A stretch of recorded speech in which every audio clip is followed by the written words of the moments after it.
त्यात 2014 नंतर जे केंद्रामध्ये सत्तांतरण झालं, भाजप नरेंद्र मोदी सरकार आलं, त्याच्यानंतर 19 आणि 24 लोकसभा गेल्या जे 11 वर्षामध्ये जनतेचा अनुभव आहे, प्रचंड महागाई वाढलेली आहे, भ्रष्टाचार वाढलेला आहे, बेरोजगारी वाढलेली आहे। राहुल गांधी आमचे सन्माननीय नेते, विरोधी पक्षनेते राहुल गांधी यांनी भारत जोडो यात्रा, संविधान बचाव रॅली काढली, वोट चोरी मुद्दा असू दे, जातीय जनगणना, असे अनेक मुद्दे लावून धरलेले आहेत। आणि सभागृहामध्ये विरोधी पक्षनेत्या म्हणून त्यांची भूमिका गेल्या 1 ते 2 वर्षातली भूमिका बघितली तर ते चांगल्या पद्धतीने विरोधी पक्षनेता म्हणून, देशाचा भावी पंतप्रधान म्हणून अशा पद्धतीने कामकाज करत आहेत। सर्वसामान्य जनतेत जात आहेत, प्रत्येक जाती प्रत्येक समाजामध्ये ते पोहोचत आहेत। ज्या पद्धतीने आज त्यांचे काम चालू आहे, त्या कामामुळे आज देशामध्ये वातावरण बदलत चाललेलं आहे। सर्वसामान्य जनता, अल्पसंख्याक समाज, दलित समाज, जास्त करून मुस्लिम समाज हाही त्यांच्या कामामुळे आज काँग्रेसकडे हळूहळू वळत चाललेला आहे। देशामध्ये सगळ्या ह्याच्यात काँग्रेस आता वाढत चाललेली आहे। आपल्या देशामध्ये 2019ला महाराष्ट्रामध्ये महाविकास आघाडी म्हणून स्थापन झाली। त्याच्यानंतर राज्यात जी सत्तांतरं झाली, जी पक्षीय गणितं झाली, दोन पक्ष फोडण्यात आले, शरद पवारांचा राष्ट्रवादी पक्ष, शिवसेनेचा उद्धव बाळासाहेब ठाकरेंचा पक्ष, अशा पद्धतीने गेल्या या 2-3 वर्षात आपण अनेक घडामोडी बघितल्या। आज आता संपूर्ण आपल्या राज्यामध्ये पंचायत समिती, जिल्हा परिषद, नगरपालिकेच्या निवडणुका होऊ घातलेल्या आहेत। गेले 3-3.5 वर्ष प्रशासन कारभार करीत आहेत। ज्या पद्धतीने शहरामध्ये आणि ग्रामीण भागामध्ये प्रशासनाच्या कामामुळे दैनंदिन अवस्था आहे, रस्ते असू दे, शहरातील विकास कामं असू दे, सर्व कामं आता खोळंबलेली आहेत। नगरपालिका निवडणुकासंदर्भात गेल्या 8 तारखेला आमच्या पक्षाचे निरीक्षक, महाराष्ट्र प्रदेशचे सचिव शशांकजी भावस्कर चिपळूण तालुका दौऱ्यासाठी आले होते। आम्ही चिपळूण तालुक्यात जिल्हा परिषद गटात 2 ठिकाणी बैठकाही घेतल्या, शहराची बैठक घेतली आणि संपूर्ण शहराचा लेखाजोखा हा त्यांच्यासमोर आम्ही मांडला। 2024मध्ये विधानसभेला महाविकास आघाडी असताना आम्ही ज्या उमेदवाराला मतदान केलं, ज्या उमेदवारासाठी आम्ही झटलो, तो उमेदवार आमच्या पक्षाला सोडून भाजपमध्ये गेले। अशा प्रकारे आता नगरपालिका, पंचायत समिती, जिल्हा परिषदमध्ये आमच्या सर्वांची प्रामाणिकपणे इच्छा आहे की महाविकास आघाडी म्हणून लढावं। निरीक्षकांनी चिपळूण शहराची परिस्थिती काय, 2016मध्ये ज्या निवडणुका झाल्या तेव्हाची परिस्थिती काय, या सर्वांचा आढावा घेतला। या आढाव्यामध्ये आम्हाला असं लक्षात आलं त्यांच्या की गेल्या 2016च्या निवडणुकीत काँग्रेस स्वतंत्र लढला, काँग्रेसचे 5 नगरसेवक निवडून आले आणि नगराध्यक्ष पदाला असलेल्यांना 4000 मतं मिळाली। आज आमच्या जिल्ह्यामध्ये जिल्हाध्यक्ष सोनलक्ष्मी घाग यांची नवीनच नियुक्ती झालेली आहे। जिल्ह्यामध्ये काँग्रेसला कशी बळकटी येईल यासाठी ते प्रयत्न करत आहेत। आमचे महाराष्ट्र प्रदेश अध्यक्ष हर्षवर्धनजी सकपाळ हे स्वतः राज्यामध्ये अनेक ठिकाणी दौरे करत आहेत। दुष्काळ भागात जनतेचे प्रश्न, सर्वसामान्यांचे प्रश्न हे आपले मांडत आहेत आणि एक महाराष्ट्रात असे वातावरण निर्माण होत आहे आणि सर्वसामान्य जनतेला वाटत आहे की भविष्यात काँग्रेसचं सरकार देशात आणणं फार गरजेचं आहे। सर्व जनता ही या सर्व भ्रष्टाचार आणि जो काय देशामध्ये संविधानावर घाला घालण्याचा, लोकशाहीवर घाला घालण्याचा जो प्रकार करत आहेत, त्यामुळे जनतेला असं वाटत आहे की पुन्हा काँग्रेस जोमाने उभी करावी। सर्वसामान्य जनता काँग्रेसकडे आकर्षित होत आहे। पक्षाचे निरीक्षक आल्यानंतर त्यांनी सर्वप्रथम आमच्या सर्व काँग्रेस कार्यकर्त्यांची बैठक घेतली। बैठकीमध्ये चर्चा झाली की जर चिपळूण नगरपालिकेत आम्ही 2024ला लोकसभेला खासदारजी विनायक राऊत यांना मतदान केलं, विधानसभेला आम्ही राष्ट्रवादीला दिलं, आमची ग्रामीण भागात ताकद कमी असल्यामुळे पंचायत समिती, जिल्हा परिषद आम्हाला तिथं वर्चस्व कमी असल्यामुळे आमचे अध्यक्ष, सभापती हे होऊ शकत नाहीत किंवा संधी कमी मिळेल। पण चिपळूण नगरपालिका आणि काही जिल्ह्यातील नगरपालिका या आपण आपल्याला त्यामध्ये नगराध्यक्ष पद हे हवं आहे. जर चिपळूणमध्ये महाविकास आघाडी करायची असेल तर काँग्रेसला नगराध्यक्षपद दिल्याशिवाय महाविकास आघाडी होऊ शकत नाही. मुळातच चिपळूण शहरात आज काँग्रेसचं मतदान जवळजवळ 5,000 मतदान काँग्रेसचं आहे. त्याच्या खालोखाल इतर पक्ष आहेत. राष्ट्रवादीचं विभाजन झालेलं आहे. राष्ट्रवादीचं विभाजन झाल्यानंतर मुळातच 70% राष्ट्रवादी इथले स्थानिक आमदार शेखर निकम यांच्याकडे गेलेले आहे. उरलेले 10-15% राष्ट्रवादी हे प्रशांत यादव जे आता भाजपमध्ये गेले त्यांच्याकडे गेलेलं आहे. शहरामध्ये 1 नंबरला काँग्रेस पक्ष आहे. देशातही भारतीय राष्ट्रीय काँग्रेस हा पक्ष मोठ्या 1 नंबरला आहे महाविकास आघाडीत. त्यामुळे इथं चिपळूणचं जे नगराध्यक्ष पद आहे हे काँग्रेसला मिळावं अशी आमच्या बैठकीत चर्चा झाली. एकंदरीत होते तुम्ही असं म्हणताय की चिपळूणचं नगराध्यक्षपद काँग्रेसला मिळावं, निवडणूक सोबत लढणार का? 100% निवडणूक स्वबळावर जाणार. जर महाविकास आघाडीत नगराध्यक्षपद काँग्रेसला मिळालं नाही तर आमच्या जिल्हाध्यक्षांनी महाविकास आघाडीतील काही नेत्यांना बैठकीत त्यांना स्पष्ट आदेश सांगितलेला आहे की जर नगराध्यक्षपद काँग्रेसला मिळालं तरच आघाडी होईल, अन्यथा आघाडी होणार नाही. त्या संदर्भात तुमची महाविकास आघाडीची बैठक झालेली आहे का? महाविकास आघाडीची प्रमुख बैठक नाही झाली पण चर्चा वरिष्ठ पातळीवर चालू होती. नगराध्यक्षपदाची तुम्ही मागणी करताय उमेदवारीची, इच्छुक उमेदवार कोण कोण आहेत तुमच्याकडे? नगराध्यक्षपदासाठी काँग्रेसमध्ये इच्छुक उमेदवार मी एकटाच आहे आणि एकच पक्षाकडे मागणी केलेली आहे. आज चिपळूणमध्ये काँग्रेस ताकद तशी पाहता कमी असताना सुद्धा तुम्ही अशी मागणी करताय, काय वाटते? तुम्ही प्रथम चुकीचं बोलताय. कारण चिपळूणमध्ये ताकद सर्वात मोठा पक्ष हा काँग्रेस आहे आत्ता मतदाराच्या आकडेवारीनुसार.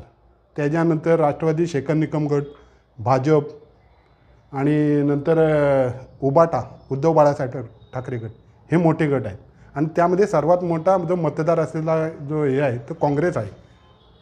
जयंतभाई, एक तुमच्या प्रश्नाकडे लक्ष वेधतो आहे की मागच्या इलेक्शनला ज्यावेळी नगराध्यक्षाची निवडणूक झाली तेव्हा रमेश कदम आणि तुम्ही सेपरेट लढल्यामुळे त्याचा फायदा भाजपला झाला.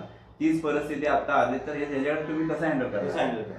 त्याला जोडूनच एक प्रश्न विचारतो. तुम्ही म्हणताय की महाविकास आघाडी झाली तर काँग्रेसला नगराध्यक्षपदाचा उमेदवारी पाहिजे, नाही झाली तर तुम्ही स्वतंत्र लढणार असं म्हणताय. बरोबर.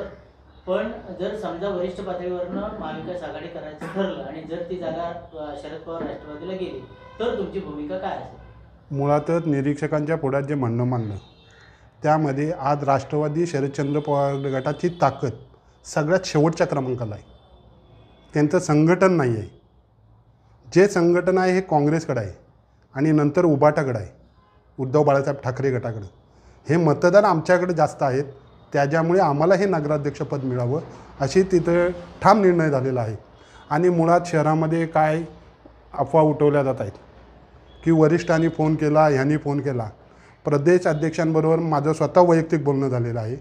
त्यांनी सर्व अधिकार जिल्हाध्यक्ष आणि तालुकाध्यक्षाला दिलेले आहेत. सर्व निर्णय हे तालुका अध्यक्ष आणि जिल्हाध्यक्ष घेणार आहेत. त्याच्यामुळे इथं काय ते प्रश्नच नाही. काय अफवा हे उठवणार? माझ्या मागं गेल्या 4 दिवसात 25 लोक येऊन गेली. वरिष्ठातले त्यांचे मोठे मोठे नेते थोडा दबाव टाकण्याचा किंवा बा तू असं केल्यानंतर भाजपचं सरकार येईल असे वेगवेगळ्या अफवा आणि बॉम्ब चालू आहेत. पण आम्हाला नगराध्यक्षपद जर काँग्रेसला मिळालं तरच आघाडी होईल, नाही तर आघाडी होणार नाही. महाविकास आघाडीची या संदर्भात बैठक झाली किंवा होणार आहे कसं काय? आता भविष्यात चालू आहे. आमची चाचपणी चालू आहे शहरामध्ये की आमचे नगरसेवक किती ठामपणे निवडून येऊ शकतात. त्या पद्धतीने आम्ही कामाला लागलेलो आहे. माझे आमदार रमेशभाई कदमनी इच्छा व्यक्त केलेली आहे. दुसरी गोष्ट तुमचे काही शिलेदार होते त्या शिंदे गटामध्ये गेले. तुम्ही सांगता या ठिकाणी काँग्रेस ताकद आहे. जे शिलेदार शिंदे गटामध्ये गेले त्या ठिकाणी प्रशांत यादव भाजपकडून आहे आणि अशा परिस्थितीमध्ये तुम्ही असं म्हणताय की नगराध्यक्षपद हे जे काँग्रेसला मिळावं, कशी भूमिका? मुळातच कसं माहिती काय, नगराध्यक्षपद हे काँग्रेसला मिळावं म्हणजे काँग्रेसचा हक्क आहे. इथं लोकसभेला आम्ही खासदारकी तुम्हाला देतो. लोकसभा नाही या काही पैशा, लोकसभा विधानसभा सोडा, हे नगरपालिका विषय आहे. तुम्ही 5 वर्षापूर्वीचा विषय सांगताय, तो आता हे 2025चा विषय आहे. एक जमाना गेला, हा जमाना बोला. काँग्रेसमध्ये अनेक आले, अनेक गेले. काँग्रेसचा मतदार हा इथं ठाम आहे. कारण 2019ला आम्ही जेव्हा बांदिवडेकरांची निवडणूक लढवली त्यावेळेला सुद्धा शहरामध्ये 4250 मतं मिळाली. आमची माझी मागच्या वेळेला नगराध्यक्ष निवडणूक लढवली तेव्हा पण 4000 मतं मिळाली. आता आमचे जिल्हाध्यक्ष सोनलक्ष्मी घाग मॅडम आणि सर्व इतर कार्यकर्ते जोमाने काम करत आहेत. आमच्याकडे 5000 मतदान आहेत शहरामध्ये.